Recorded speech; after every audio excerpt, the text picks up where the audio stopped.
shift. New data out from Pew Research Center saying that the amount of employees working hybrid has jumped from 35% to 41% since the start of 2022, while all remote work declining from 43% to 35%. Joining us now, Yahoo Finance senior columnist Kerry Hannon. Kerry, good to see you here. So talk to us just about what's factoring into this shift. And obviously, certainly executives are reevaluating how and when they want their workers to work. Yeah, great to be here. And yeah, it's like a reversal, a complete reversal from what we saw before, where most people were working remote. And now we're getting back into the offices.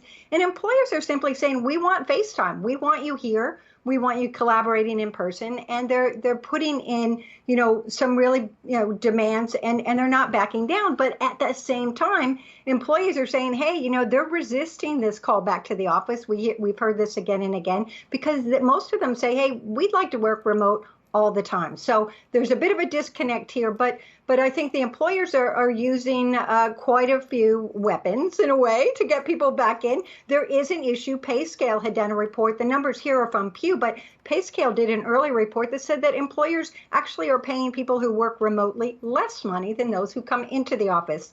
So it is a bit of an issue, but trust me, it's not completely going back into the bottle. The genie is out, but I do think we're going to see a lot more hybrid work versus remote work. And I mean 3 to 5 days, 3 days in the office, not 5 necessarily, but 3. And Kerry, what is the data telling us when it comes to what's helping, what's not helping the remote workers, the hybrid workers, in terms of what employers are seeing with productivity of the sort? Yeah, that's a great question. I think productivity is still quite strong. The workers themselves feel that they are more remote, they're more productive when they're remote. They actually feel like the flexibility really helps them with their work-life balance. It makes them feel good about their employer. And they're still getting important. The majority say we are still getting important assignments. We are still getting promoted. So it's not quite, the employers want them back in, but the employees are actually stepping up to the plate, and the performance has been quite good. All right, Kerry, talking about what we could potentially be seeing 6 to 12 months from now, is the hybrid environment, is that here to stay, or more employers, do you think, going to be bringing back their employees to the office?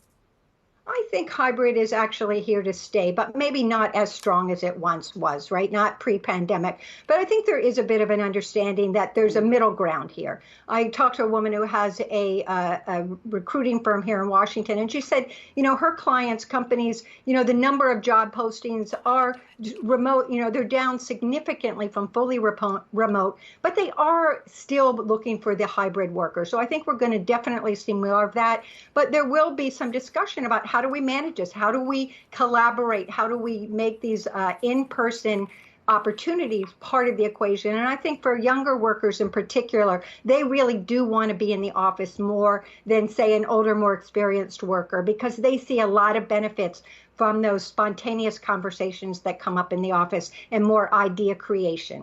Yeah, certainly a number of the surveys do suggest that as well. Kerry Hannon, great to see you. Thanks so much.